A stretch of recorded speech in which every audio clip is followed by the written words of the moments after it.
Voilà. Donc je parle d'Almageste de Ptolémée pour montrer des questions de réalisme scientifique. D'accord. Voilà, et j'ai mentionné aussi son livre en géographie, c'est le nom Géographie.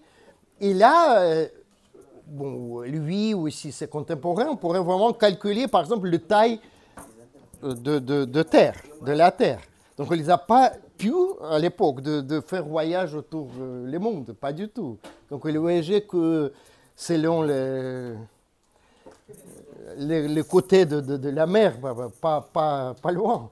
Mais quand même, ils ont vraiment estimé correctement les tailles de la Terre. Juste par géographie, ça je peux montrer peut-être autrefois.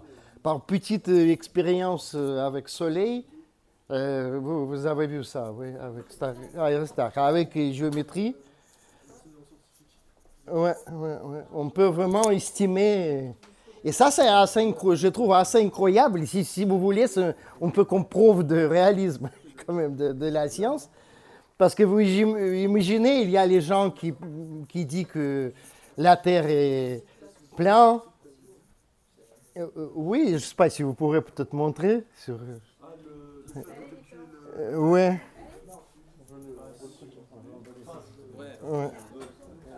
Ouais. Oui, ça sera utile. Un peu comme démonstration d'utilité mathématique. Oui, vous pourrez montrer? Ouais, alors je me souviens pas entièrement de tout, mais si loin que je me souviens. Alors on a la Terre. Ouais. On place un bâton tout droit comme ça. Ouais. On prend un midi. Ouais. Là on a le soleil, donc on n'a pas de. Non, ça qui est important aussi, et ça c'est par exemple question de modélisation.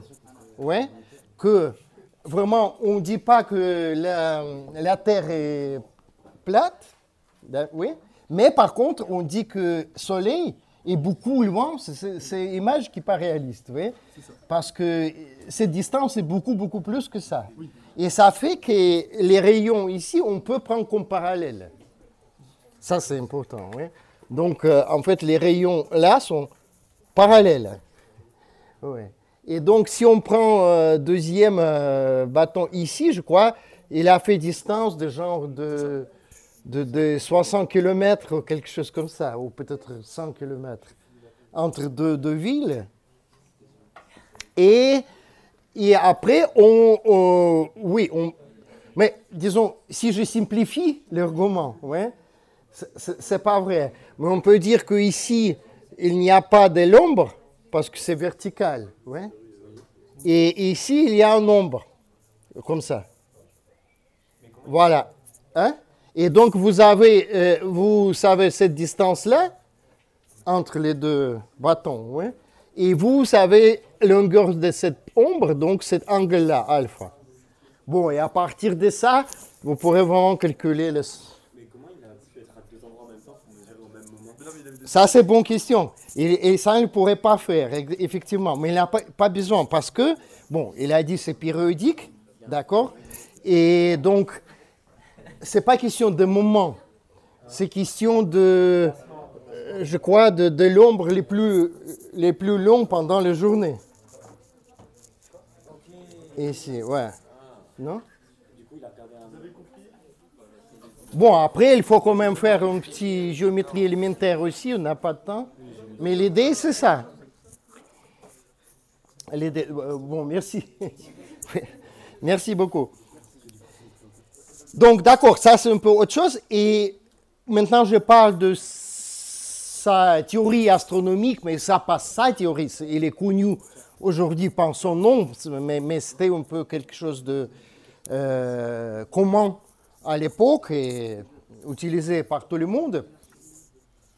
Et c'est les questions, c'est ça. Oui, peut-être ça aussi une question. Imaginez que vous, je suis sûr que vous avez appris pas mal de choses, d'astronomie, d'étoiles, planètes, etc. Mais imaginez que vous n'avez pas de télescope, vous n'avez pas Internet, et juste vous êtes capable de faire les petites observations quand même. Ouais. Et en fait, c'était les pratiques de plusieurs siècles. J'ai touché cette question un petit peu quand je parlais de invention de calendrier et ce genre de choses. Ouais. Mais donc, il était pas mal de données, beaucoup moins qu'on a aujourd'hui, c'est pas terabytes ou truc, donc ça, sur une petite clé USB, toutes ces données anciennes de toute l'Antiquité, je crois. Mais quand même.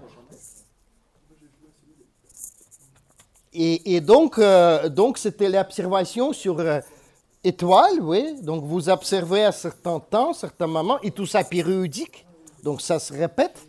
Et ça, c'est un truc fondamental, c'est quelque chose qui vous permet de faire les prédictions.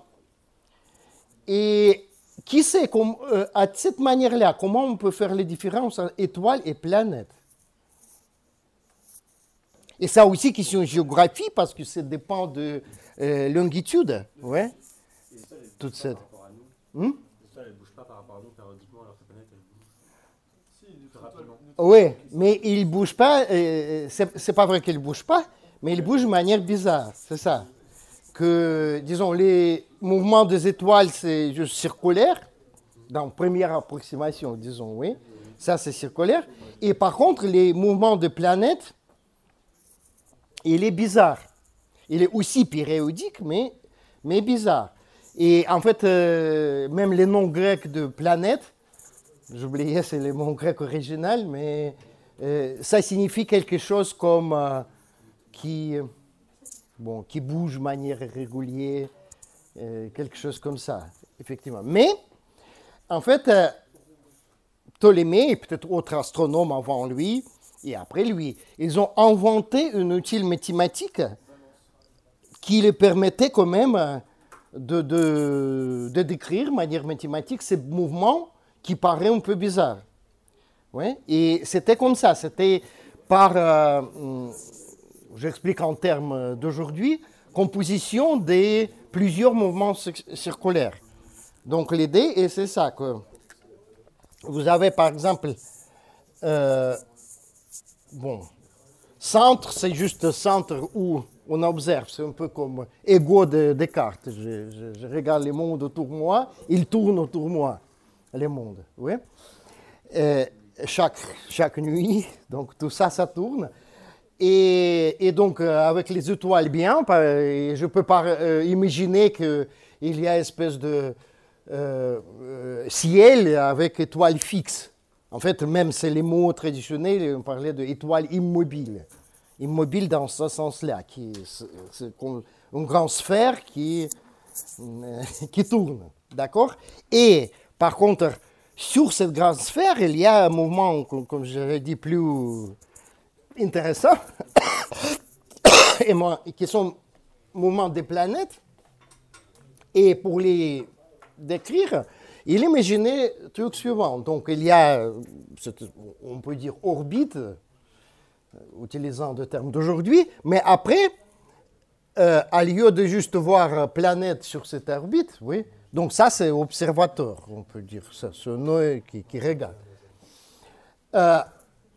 On a un autre cercle, comme ça, plus petit, oui, et donc il y a déjà planète ici qui bouge autour de ce cercle. Ou parfois il a eu besoin même... Et ça, il l'appelait épicycle. Épi comme supplémentaire. Et même, ça peut être de deuxième degré. Donc, je peux imaginer encore ici une autre. Ouais. Et donc, si je construis tout ça, et j'imagine, d'accord, ici, il y a une espèce de mouvement circulaire avec certaines vitesses, certaines périodicités, et peut-être le troisième. Et alors, en utilisant ce genre d'outils, on peut vraiment approximer, même aujourd'hui, on sait avec n'importe quelle précision. À niveau mathématique, je ne sais pas si vous avez étudié déjà en mathématiques les séries Fourier. Oui? Bientôt, d'accord. Et en fait, ça correspond à la série Fourier. Bon, je ne veux pas le démontrer, je ne peux pas faire, c'est pas absolument élémentaire, mais en gros, c'est série Fourier. Donc, l'idée d'approximer n'importe quelle fonction périodique, oui, avec plusieurs fonctions trigonométriques. Oui, on peut dire il ne savait pas cette idée de fonction, c'est tout un cadre conceptuel différent, mais bon, on peut dire, point de vue mathématique, théorique, pas historique, que c'est la même chose. Mais pourquoi je parle de ça? Parce que même déjà Ptolémée, il a posé la question suivante. Mais bon, est-ce que étoile existe, pas existe? Ça, on peut dire, c'est une question générale. C'est la même chose que dire est-ce que cette table existe, est-ce que autre personne existe ou n'existe pas, ou c'est moi qui existe, ou peut-être moi n'existe non plus. Je suis dans les matrices, comme dans le film des années 2000, je ne sais pas si vous avez vu, non, c'est ancien. Matrix, avec Mr. Smith, etc. Ouais. Dans la philosophie américaine, c'était très populaire. Je sais pas, c'était avant ce film, l'idée de cerveau dans casserole, comment dire, brain in the vat.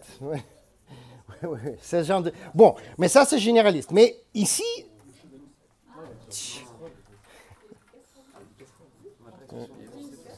au seau, oui, on dit, cerveau dans un seau.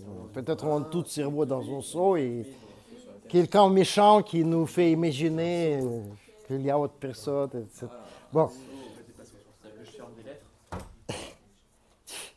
Mais ici, regardez, il y a quelque chose de plus spécial. Parce que peut-être on est d'accord que les planètes existent. Oui. Même avant, on a envoyé les missions, etc. En fait, les Grecs, ils ne pensaient pas que c'est la même chose que la Terre.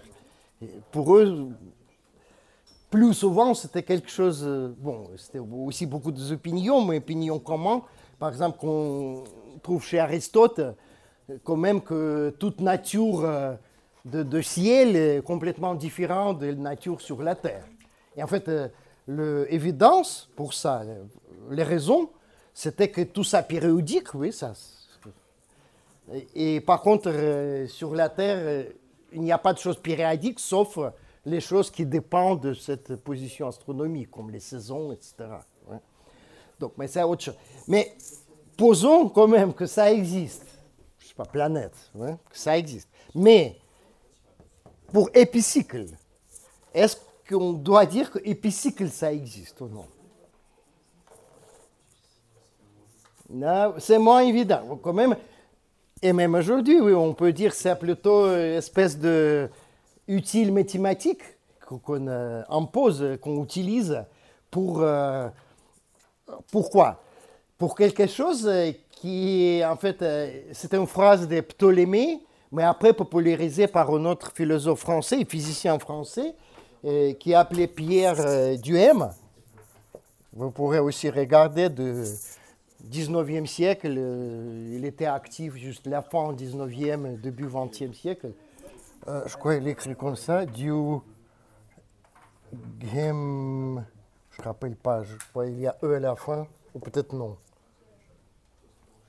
Si vous pourrez regarder sur Wikipédia, je ne sais pas s'il y a E à la fin, peut-être non. Oui, regardez. Hein. Pierre Duhem, qui était physicien, mais en fait, il était aussi catholique. Et vous savez, cette question d'épicycle, etc., est devenue, bien sûr, très pertinente, on peut dire, dans les situations avec Galilée. Et vous connaissez cette histoire de son... pas de... merci. Hein. Ouais, pas d'accent. Comme ça, Pierre Duhem. Parce que c'était l'histoire du XVIIe déjà siècle, oui, de condamnation de Galilée, oui, et son dispute avec Pope Urbain le septième, je crois, qui en fait était intelligent, oui, et en plus il était plus ou moins ami de Galilée, parce que ce n'était pas vraiment une histoire de lutte entre, je sais pas, scientifiques et église idiote, c'était beaucoup plus fin, cette histoire. Et donc, mais les positions des popes étaient que cette nouvelle théorie que Galilée a défendue après, vous connaissez l'astronome polonais Copernic, ouais, qui a un peu défendu ce point de vue que quand même c'est pas la Terre qui est centre du monde, c'est plutôt le Soleil. Ouais. Selon Copernic, et donc Galilée, il a aussi pris ce point de vue, mais en fait, disons, la manière de comprendre Copernic, de Pope, oui, de l'Église, on peut dire, de l'époque, était de dire que c'est très bien comme outil mathématique. Hein. C'est vrai avant, c'est plus progressif, et d'accord, on n'a rien contre Copernic, rien, sauf si ces gens ne disent pas que ces choses sont réelles. Ils sont d'accord qu'il a trouvé meilleure mathématique pour faire meilleur. En fait, cette Pierre Duhem et aussi Pierre Duhem. Donc, il est à 20e siècle déjà, il est défendu plutôt Pope que Galilée. Mais pas pour manière stupide, pour dire que je sais pas, que toute cette science ne sert à rien. Non, non, non, pas du tout. Il dit, juste il faut voir et comprendre les limites de science. Les limites où science dit quelque chose, oui, ou autre limite où science dit rien, et peut-être la Bible qui peut dire plus, pour autre raison. Tout à fait. Oui, et donc, il sauver les phénomènes. Ça, c'est expression de Ptolémée, phénomène. Peut-être vous avez entendu parler de sauver les phénomènes, oui, ou peut-être des phénomènes. Non?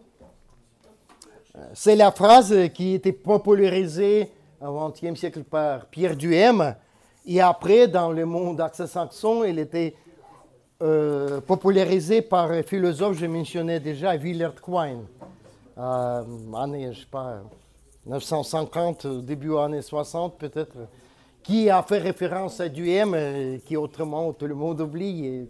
Mais à l'époque, il était très connu. Et aujourd'hui, il est connu peut-être grâce à Quine. Mais de toute façon, ça c'est toute petite remarque historique, mais qu'est-ce qu'il y a derrière? Derrière, il y a cette alternative, si vous voulez, oui, où la science vraiment découvre les vérités, ouais, à certaines limites, etc., mais quand même, ou alors, ce que fait les sciences, c'est cette sauver, on peut dire solution, non?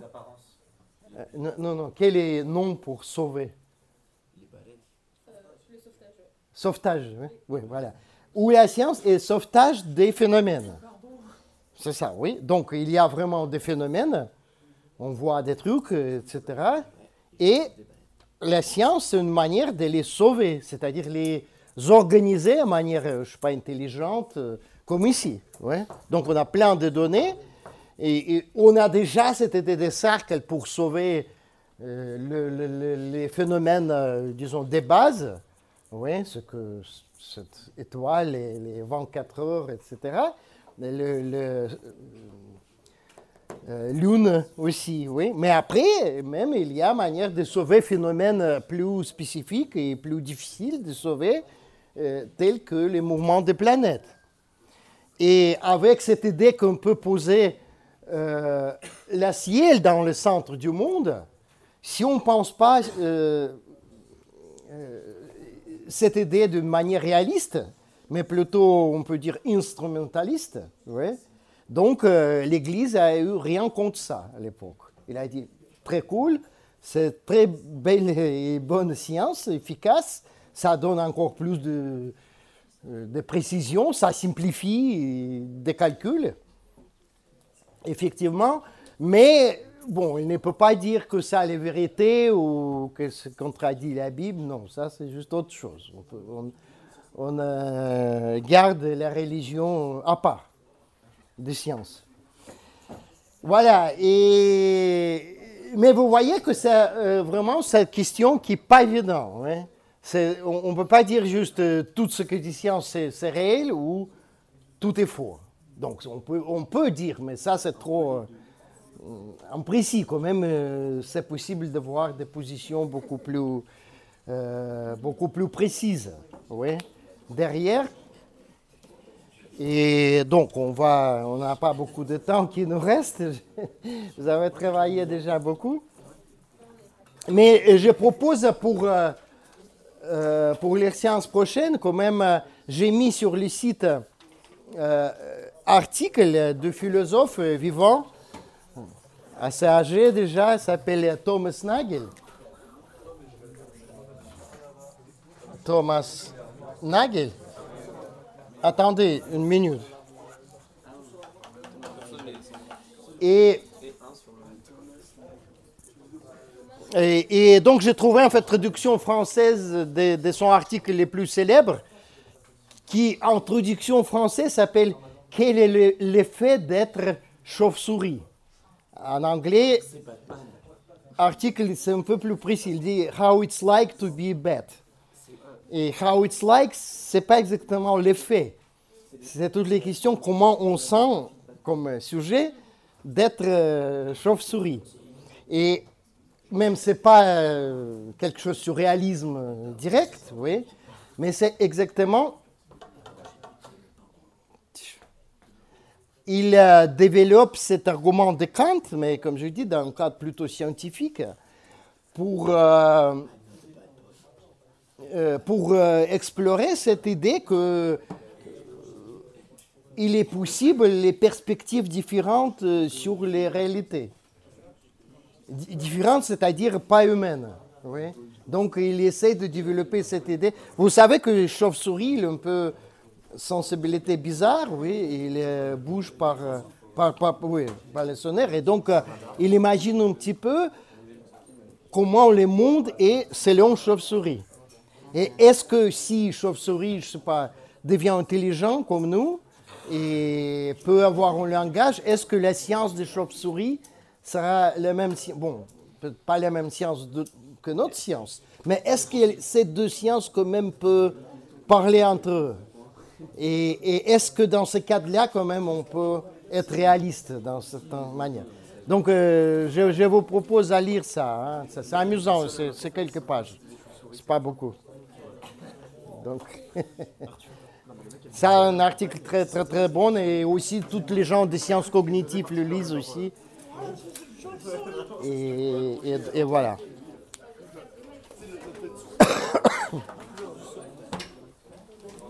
Donc, écoutez, j'essaie de lire la semaine prochaine, mais si je n'arrive pas... attendez. Donc, je prends encore une semaine. Ouais, mais j'essaie, hein.